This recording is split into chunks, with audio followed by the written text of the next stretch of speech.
Hello, welcome back to Kim Reads. It's the week of Christmas, so I want to read Christmas bedtime stories. Story 1, The Christmas Bluebird. Long ago, in a kingdom far away, there lived a sweet little princess. It was Christmas Eve, and everyone in the palace, from the king down to the youngest servant, was busy with holiday tasks. To keep the little princess from getting in the way, her nurse suggested they take a walk in the park. The little princess ran and jumped in the snow until she was quite red-cheeked. Her tiny gold gown slipped off, and she looked like any other happy child playing in a winter afternoon. As she darted around the snow-capped hedges, a flash of color suddenly caught her eye. There, under the bushes, panted a little bluebird, shivering in the cold, worn out from flying against the strong winter winds. "You poor little thing!" exclaimed the princess. "Nurse, nurse, come help me, please. I found a tiny frozen bird." But the nurse had met up with a friend, and they were chatting on the other side of the park. "Oh, what am I to do? I have nothing for you to eat, poor thing. You are so weak and so cold," the princess cried. Just then, a boy's hand reached down and picked up the tiny, trembling creature. It was young Robert, son of the village carpenter. He had been walking through the park when he heard the little princess talking to the bird.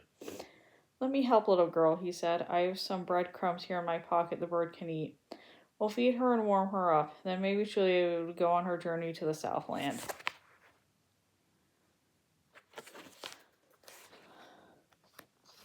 The princess looked up to the boy. "Oh, the court would be so grateful if you could help her. It would distress us greatly if she had to stay here in the snow. She would freeze to death. We cannot allow that to happen in this kingdom." Together, the two children gave the creature a precious few minutes of rest. The princess used her wool scarf to shield the bird from the cold, and Robert held up her beak so she could peck them. In half an hour, the bluebird was hopping from one child's shoulder to the other. Soon she tested her wings for a short fly around the hedges, and finally swooped off to head south again. Robert and the little girl watched the bird disappear. Then the girl noticed the sky was growing dark.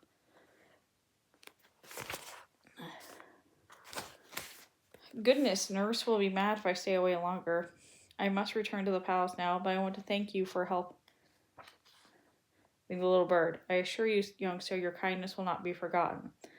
The pretty child solemnly took the big boy's hand and walked away down the path. Robert laughed as he headed home in the other direction. "What a funny little girl. She talked to me as if she were a queen. I wonder who she is." Just then he bumped into a very worried-looking woman running down the path. "Boy," she cried, "have you seen a little girl playing here in the park?" "Yes," he answered. She just left to look for her nurse. Who is she anyway?" "Shame on you, boy. Don't you recognize Her Majesty the Princess?" And the nurse ran off to look for the girl.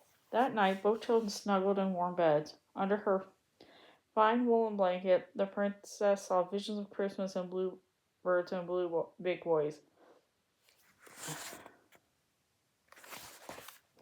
Robert slept under a tattered quilt, the face of a merry little girl peeking out at him from the corner of his dreams. Many years passed, and the little princess grew into a lovely young woman.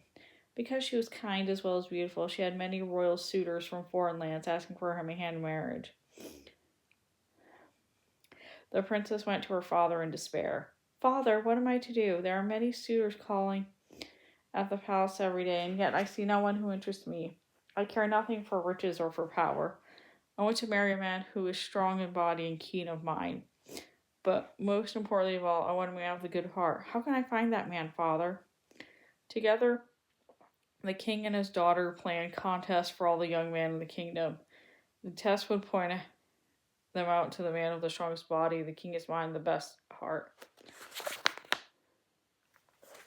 "But father," the princess worried, "what if I don't love that man who wins the contest?" "Let us wait and see, child. When the time comes, you will know what is right," the wise king replied. The foreign princes were sent home, and a proclamation was posted at every market and every workplace. The king promised his daughter in hand in marriage to the one man with the strongest body, the keenest mind, and the best heart. All the young men of the land who took part in the contest didn't everyone, rich and poor alike, have an equal chance? After a lengthy season of wrestling matches, foot races, and chess games, the king announced that the two men that showed themselves the best in strength and intelligence. One was the son of a nobleman, thus with education and courtly manners. The other contestant was a simple young carpenter, handsome and upright, but poor.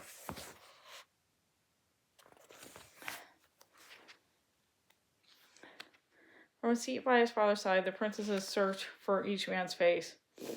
"I'd marry him if I was you, princess," shouted a witty old peasant woman from the crowd. "They're both fine looking." Indeed they were. If I could see into their hearts, thought the princess, perhaps I would know which man to love me as my husband. The king announced the final test. The man who could make the most beautiful gown for the princess in one night's time would marry her on Christmas Day. The princess turned puzzled eyes to the king. "Sewing a gown? How can this test reveal what is in a man's heart? I should have just married your tailor, father." "Trust in Providence, my dear," her father replied. "I feel we may learn very much watching this final challenge." Christmas Eve arrived, and the king threw open the doors to a workroom filled with every kind of fine silk and satin. The two tailors sat down at the table supplied with scissors, thread, pins, and needles. The doors were locked, not to be opened again until dawn on Christmas Day. The king and his daughter settled down on chairs in the hall outside the workroom. A servant pulled back a curtain to reveal a tiny peephole in the wall. The hole would allow them to look into the room to watch the final test. At first, there was a flurry of activity as the young men made their choices from among the clothes of silver and gold. On a chair beside the peephole, the princess watched their scissors slicing into the fabric. Each slash felt like a knife in her heart, and she whispered a prayer. "Lord, please give me a Christmas miracle. Let the right man win. The man with the best heart. The man I can love forever." Hours passed, and bustle in the sewing room settled down to the quiet of pinning and basting. The first suitor, the young nobleman, was busy putting together a gown as bright as a rainbow. The sleeves were crimson silk, and the bodice was sky blue. The skirt shone with purple and gold threads, and the collar was a brilliant green. Next, the nobleman selected lace and ribbons and jewels of every description. The young princess approved of the lavish choices the young man made. Did the rich fabrics he was cutting into mirror a richness of heart? She watched carefully as he picked up a needle to begin sewing. First, the nobleman clipped long threads of gold. He started stitching. The gold thread certainly sparked against the rainbow gown, but no matter how carefully stitched, the thread would tangle. Knots leaped into his needle, spoiling the stems of the beautiful dress. The princess noticed that he pulled out the tangles with an angry jerk.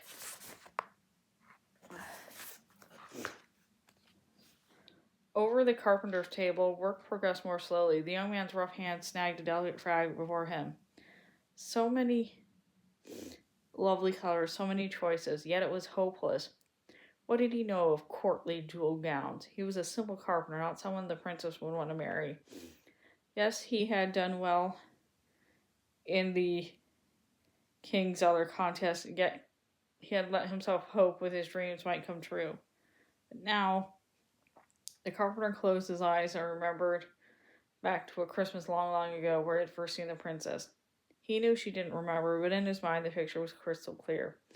He saw a boy and a little girl kneeling together in the snow to care for a frozen bird. Through the years, he had secretly watched the funny little girl grow up. His father was often called to the palace to repair broken chairs or to build new closets. Robert always tagged along just to get another glimpse of the princess. He saw her sneak food to a hungry old man, and heard the kind words she had heard even for the clumsiest servant. Robert didn't know it happened, but he knew he had loved her for a long time. Sighing at the hopelessness of the task before him, Robert finally selected a single piece of satin the color of a sunrise. Carefully, he cut out a simple dress. "Some say this is a night of miracles. If only that might be true," he murmured. Watching from the peephole, the princess frowned at the plainness of the carpenter's gown. At that moment, a weak fluttering noise drew Robert to the window. The princess saw that a little bluebird lay on the snow on the ledge. The little creature trembled with cold and exhaustion. Poor thing, come in and get warm, Robert said, carrying the bird to his table. He spent long moments gently stroking the tiny body until the bird was warm enough to hop around. Then he saw some crumbs in his pocket and spread them out for the bird to eat. Memories of long ago suddenly stirred in the princess's mind. Could this carpenter be the same boy? Could this be that same bluebird? You can fly away now, pretty thing. I must get back to work if I am to win the princess I have loved for so long, Robert said. He picked up his needle and a spool of thread. With a sudden swoop, the bird snipped a very short piece of thread from the spool. Holding the thread to her beak, she flew straight to Robert's hand and slipped the thread neatly through the needle. As the carpenter laughed, "Thanks, little friend. That's a good trick, but I have no time for play. I need a long piece of thread for all the stitching I must do tonight." And Robert pulled that short thread out of the needle. Quickly, the bird grabbed the same short piece and threaded it back. "You want me to use the same thread, don't you? Perhaps I should try." Robert began sewing the bird's pieces of thread. Slowly, the gold stitches crept down the seams of plain satin gown. No knots, no puckers, no tangles. Each time Robert ran out of thread, the little bird had another short piece ready for him. As the night passed, each suitor worked on. The princess watched the nobleman fuss over his long tangled threads, while the carpenter stitched smoothly with his short ones. The little bluebird perched on his shoulder. Long before either man was ready, the first rays of the morning ray crept through the window. The nobleman threw his needles and grabbed for the straight pin. He finished his brilliant, trimmed in lace and jewels, but half of it was only pinned together. The only half was spoiled by large, uneven stitches with knots and loops of thread and puckers down each seam. Robert kindly tied a neat knot, and the little bird clipped the gold thread from the last seam to the carpenter's gown. The last simple dress was done. Every seam was carefully stitched, but there were no jewels to relieve its plainness. No Christmas miracle for me, Robert thought sadly. The king unlocked the door to the workroom as trumpets blared. All the lords and ladies of the court filled in to see the outcome of the king's test. Last of all came the princess, wearing only a bathrobe, ready to try on the gown stitched by her suitors. A sigh rippled through the crowd as the king held up the young nobleman's gown.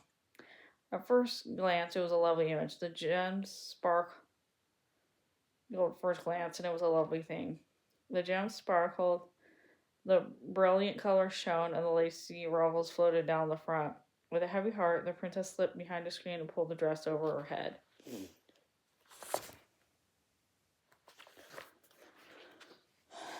"Oh, I'm stuck," she gasped. "Someone help me, I can't move." The ladies in waiting jumped out the princess out of her prison of pins. They placed the gown before the king.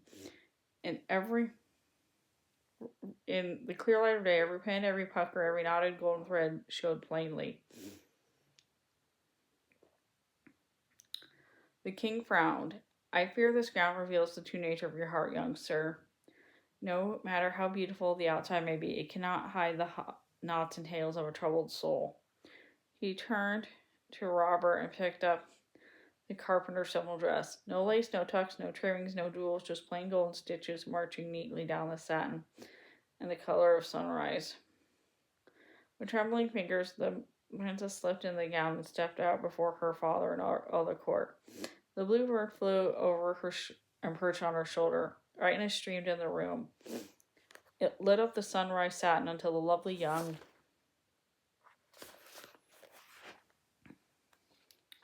woman in the simple dress blazed like a slender candle on a dark night. "What sight could be more delightful than this?" laughed the king. Daughter, what say you? Will you take this good man Robert to be your husband? The princess was silent for a long moment, overcome by the strange new feelings leaping in her heart. At last she spoke. I am satisfied, she said, that I have found the one man in all the land with the strongest body, the keenest mind, and the best heart. A man is never stronger when he lends a hand to the poor, suffering creatures. His mind is never keener when he listens to good advice, regardless of the sort. Yeah. Yes? I'm going to take off, so I'll see you in the city. And his heart is never pure when he follows his dream, no matter how hopeless it seems. It was a joyous Christmas wedding with beautiful carols and bird songs and gladdening the hearts of all who heard. And that's the end of that story. See you later.